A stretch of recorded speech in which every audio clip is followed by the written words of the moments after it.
Luzon, Visayas, Mindanao at buong mundo. Ngayon ay Huwebes, Araw ng Kalayaan, June 12, 2025. Ako si Barbie Mulak at ito ang Balitang A to Z.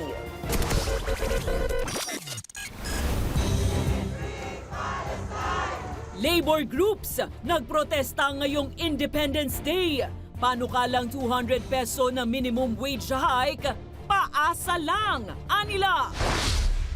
Low pressure area sa Batanes, may tsansa pa ring maging bagyo. Pangulong Marcos, pinangunahan ang selebrasyon ng Araw ng Kalayaan ng Pilipinas, habang VP Sara sa Malaysia nagdiwang. Eroplano ng Air India, sakay ang mahigit 200 pasahero at crew, nag-crash ilang sandali matapos ang pag-take off. Sa showbiz, award-winning actor Paulo Avellino may bagong proyekto sa Kapamilya Network. At ang original Amboy Hottie ng Bahay ni Kuya nagbabalik. Gerald Anderson, celebrity guest sa PBB.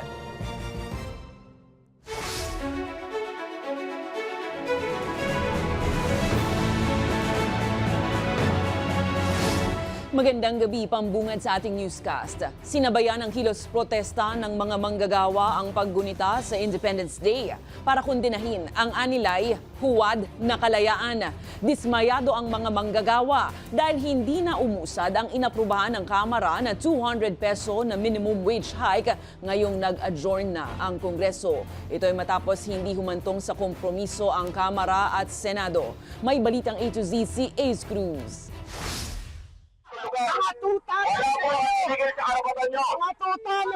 Nagkatensyon sa pagitan ng mga realista at tauhan ng Manila Police District o MPD nitong umaga matapos sarangin ng mga pulis ang iba't ibang grupo na papunta sana sa US Embassy para magkilos protesta ngayong Araw ng Kalayaan.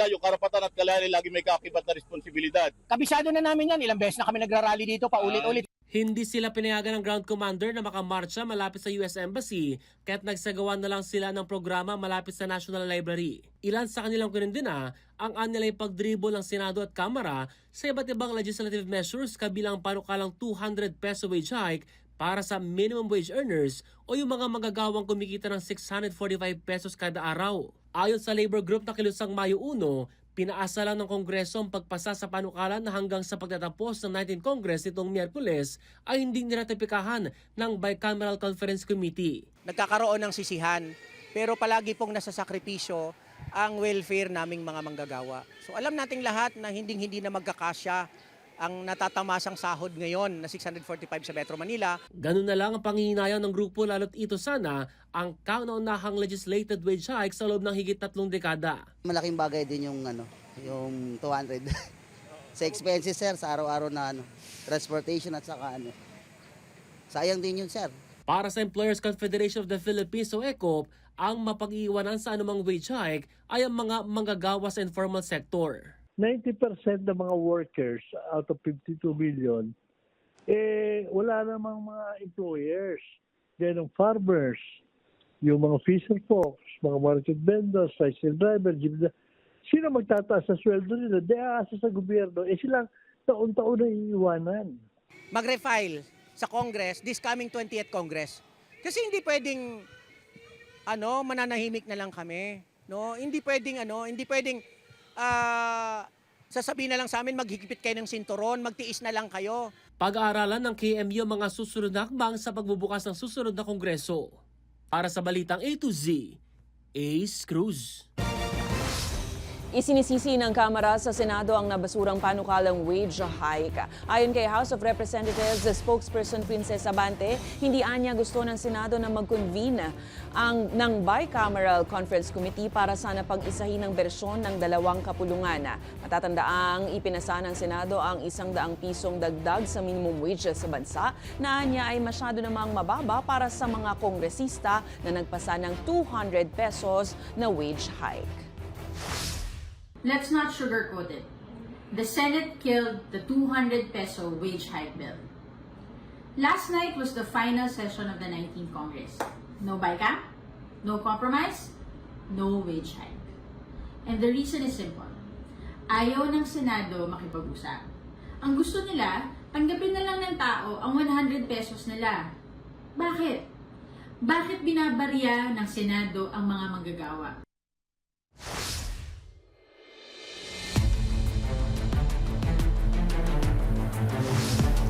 Convict Sara Now. Yan naman ang sigaw ng ilang progresibong grupo na nagsagawa ng pagkilos ngayong araw ng kalayaan sa EDSA People Power Monument. Binabatikos ng mga grupo ang desisyon ng Senado na ibalik ang articles of impeachment sa Kamara nitong linggo. Kaya muli silang nananawagan na dapat ritisin at panagutin si VP Sara Duterte na nahaharap sa alegasyon ng korupsyon sa nakaugnay ng kanyang confidential funds.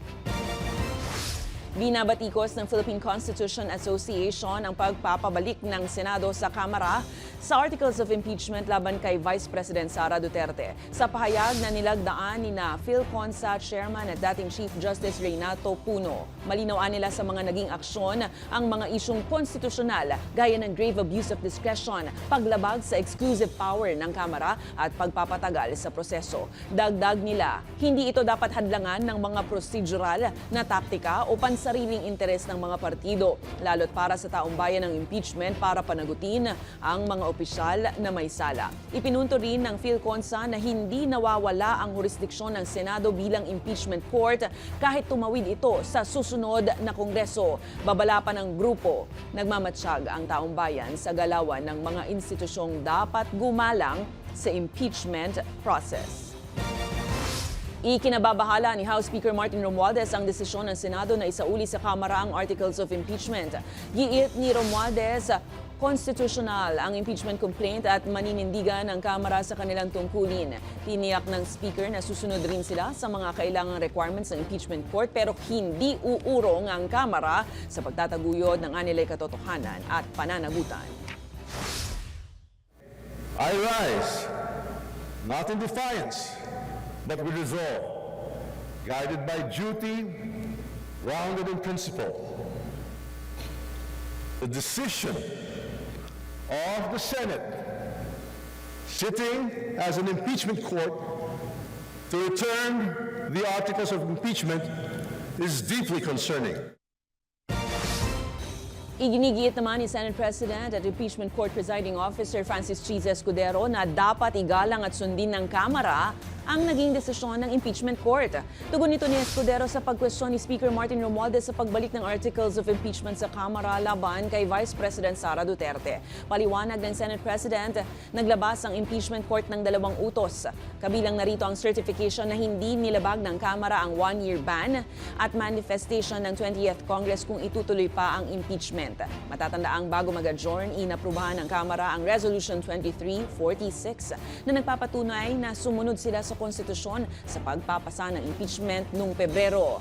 Hindi pa naman nila tinatanggap ang articles habang hinihintay ang linaw sa remand order. Ayon kay Escudero, posibleng sa Hulyo pa matuloy ang trial kapag nabuo na at nagbukas ang 20th Congress. Nilinaw rin niya na walang delay sa proseso. Pati yung pag-init ng ulo ng ilang mga mambabatas, yung tagal na pinag-usapan namin at nakita nyo, ilang beses kami nagbotohan halos.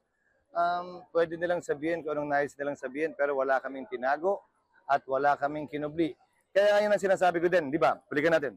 Ayaw ko ng caucus para pag-usapan ito, di lalo nyo kami inakusang may plano at tinago at may usapan. Nais kong gawin lahat sa plenaryo para makita at mapanood nyo. Nagdiwang ng ika-127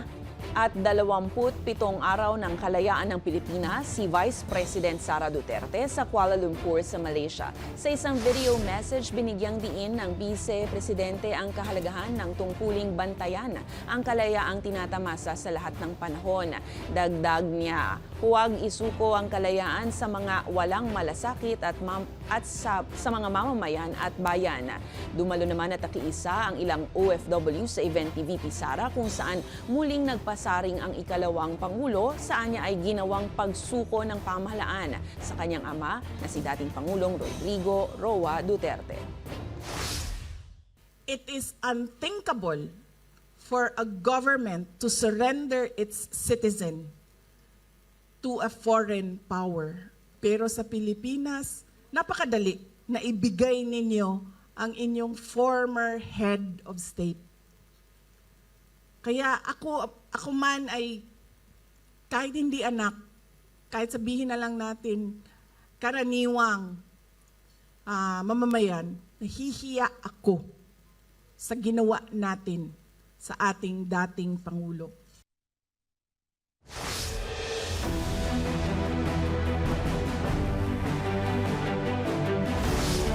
Ipinagdiriwang ngayon ng buong Pilipinas ang Araw ng Kalayaan. Kaugnay nito, pinangunahan ni Pangulong Ferdinand Marcos Jr. ang selebrasyon kasabay ng pagtitiyak na napangangalagaan ang kalayaang tinatamasa ng bawat Pilipino ngayon. May balitang A to Z si Naomi Almojano.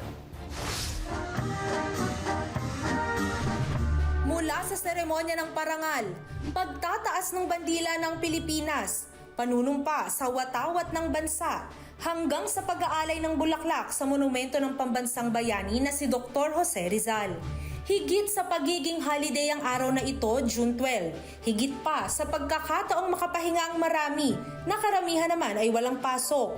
Higit pa sa araw na maaari nating magawa ang ilang mga bagay, ay ang kahulugan ng kalayaan na dapat sana isinasa puso ng marami. Ito ang konteksto ng Araw ng Kalayaan na ipinagdiriwang at ipinagbubunyi ng buong bansa ngayon. Kaya ang Pangulo ng Pilipinas pinangunahan ng pagdiriwang ng ika-127 anibersaryo nito matapos lumaya ang Pilipinas sa kamay ng mga Kastila noong ika-16 hanggang ika-19 na siglo.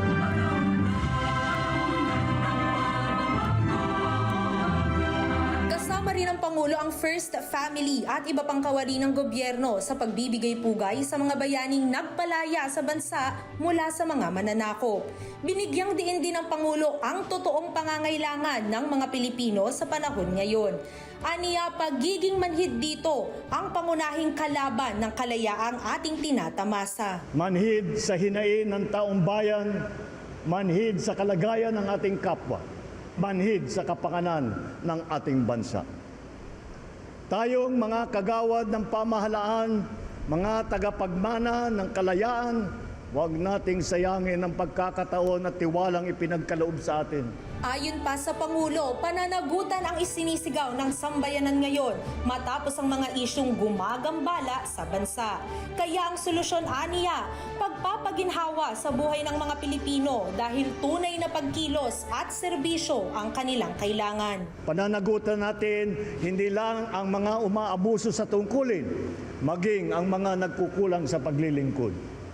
Dahil mas madadama ng Pilipino ang kalayaan kung may pagkain sa hapag, may maayos na transportasyon, may gamot para sa mga may sakit, at may dignidad ang bawat manggagawa. Hinikayat din ni Marcos ang publiko na maging mapanuri sa kabila ng kalayaang maghayag ng opinyon at kritisismo.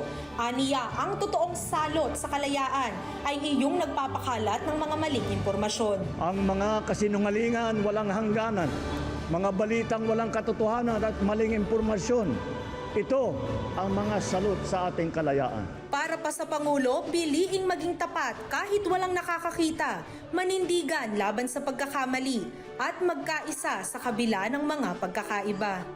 Para sa Balitang A to Z, Naomi Almojano. Dinagsa ng libo-libong job seekers sa ang kaliwat kanang job fairs ng pamahalaan ngayong Independence Day holiday. Ayon sa Department of Labor and Employment, halos 50 lugar sa bansa ang naglunsad ng job fairs kung saan nasa mahigit 89,000 na bakanteng trabaho ang iniaalok ng nasa mahigit 900 employers. Pagtitiyak pa ng ahensya, marami ring job opportunities para sa mga nakapagtapos ng senior high school at hindi na tumuntong ng kolehiyo. Mahirap din po maka-apply kasi marami din pong nag-aalap ng trabaho sa ngayon. Natulad namin na senior high school graduate. May mga companies naman na hindi nangangailangan talaga na college graduate. Marami po tayong pwede nilang pasukan. Kung titingnan natin ang ating key employment generators, meron po tayong mga openings sa mga tourism and hospitality, business processes outsourcing, sa wholesale and retail manufacturing.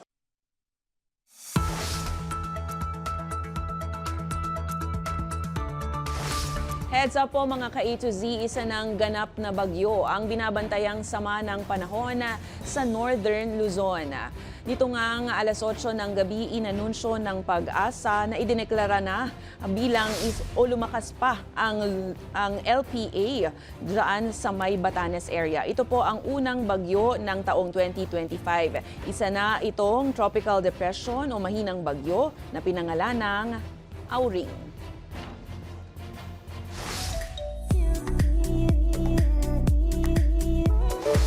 Wala man sa bansa ngayon ang Nations Girl Group na BINI dahil sa kanilang BINIverse World Tour, damang-dama pa rin ng grupo ang pagmamahal ng fans matapos lumagsa sa Happy Bloomsday nitong Miyerkules, June 11 sa isang mall sa Quezon City. Bahagi ito ng selebrasyon ng kanilang ika-4 na taong anibersaryo sa industriya. Dagdag excitement din ang guesting ng ilang kapamilya celebrities gaya ni na KD Estrada, ex-PBB housemates Fiang Smith at JM Ibarra, Colette Madelo at marami pang iba. Bukod dyan, nakisaya rin ang BINI mascots na BINI Kada na nagbigay ngiti sa fans. Sa ngayon, nasa Dallas, Texas ang BINI para sa kanilang BINIverse World Tour. Susunod sa ibayong balita, eroplano ng Air India sakay ang mahigit 200 pasahero at crew. Nag-crash ilang sandali matapos ang pag-take off.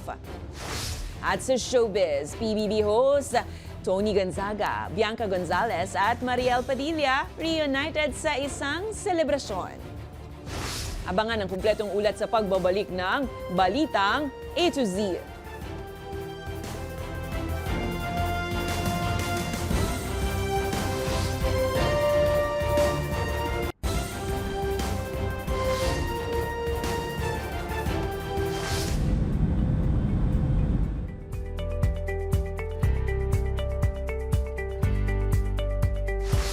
Isang passenger flight ng Air India na biyaheng London ang bumagsak.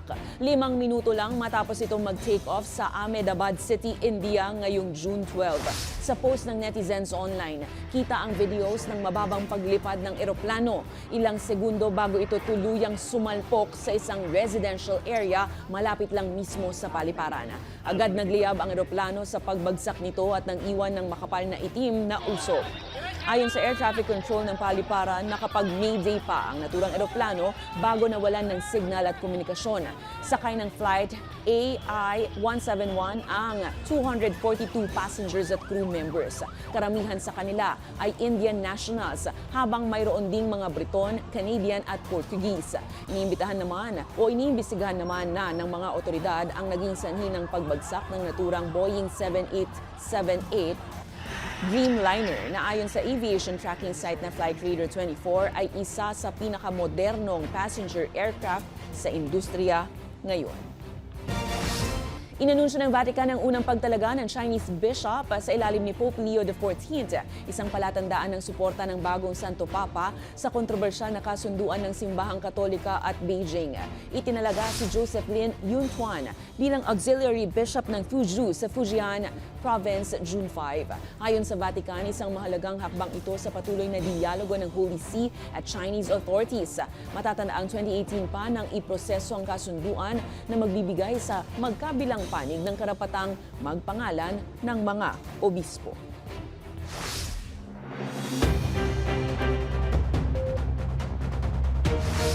Kinumpirma ng Bureau of Internal Revenue na sisimulan na ang 12% VAT sa mga non-resident digital service providers gaya ng streaming platforms. Ayon kay BIR Commissioner Romeo Lumagi Jr., dapat nang magparehistro online ang mga plataporma, mag-file ng VAT returns at magbayad sa pamamagitan ng digital systems ng BIR. Target naman ng ahensya na makasingil ng higit 10.8 billion pesos sa ikalawang quarter ng 2025. Aminado ang ahensya na posibleng magtaas ng presyo ang ilang streaming services dahil sa buwis, pero naniniwala sila na ikukonsidera ng mga ito ang epekto sa kanilang bilang ng subscribers. Babala pa ng BIR, maaaring ipahinto ang kanilang serbisyo sa Pilipinas kapag hindi sumunod ang mga platforms sa pagpaparehistro at pagbabayad ng VAT.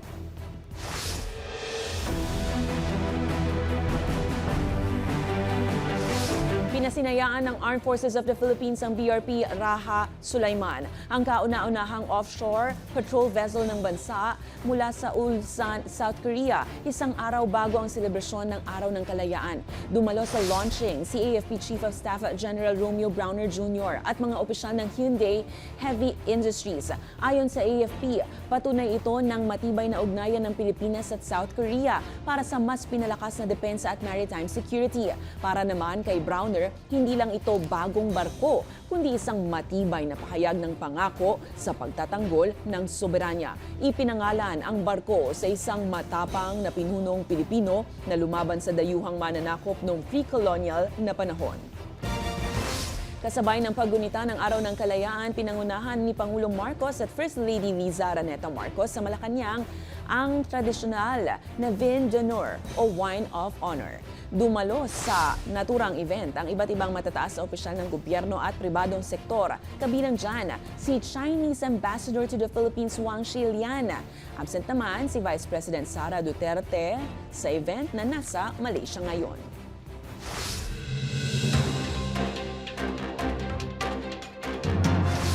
Nagpatawag na ng emergency meeting ang Commission on Elections matapos ratipikahan ng Kamara ang pagpapaliban ng barangay at sangguniang kabataan elections. Nakatakda na dapat sa darating na Disyembre ang BSKE pero sa ratified BICAM report, target itong i-reschedule sa November 2026. Samantala, target naman ng COMELEC na i-publish sa mga susunod na araw ang mga Statement of Contributions and Expenditures o SOSI ng mga kumandidato sa nagdaang midterm elections. Ayon pa sa komisyon, maaaring pagmultahin o kaya madiskwalipika ang mga hindi nagsumite ng SOSI alinsunod sa patakaran ng batas.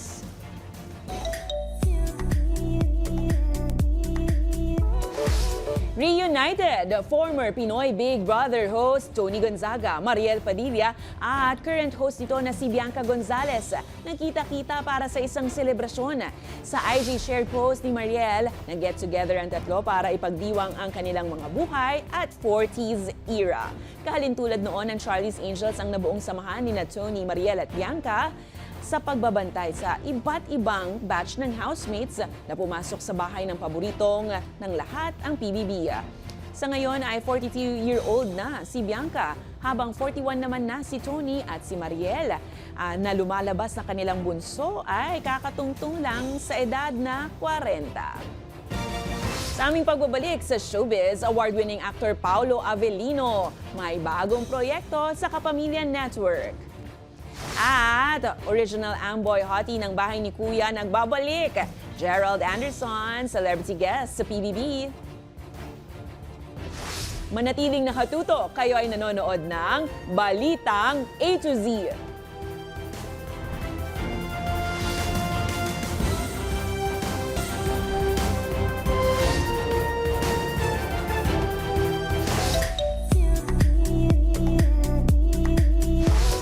Matapos ang halos 2 dekada, balik PBB House si Sin of the Father star Gerald Anderson bilang celebrity housemate.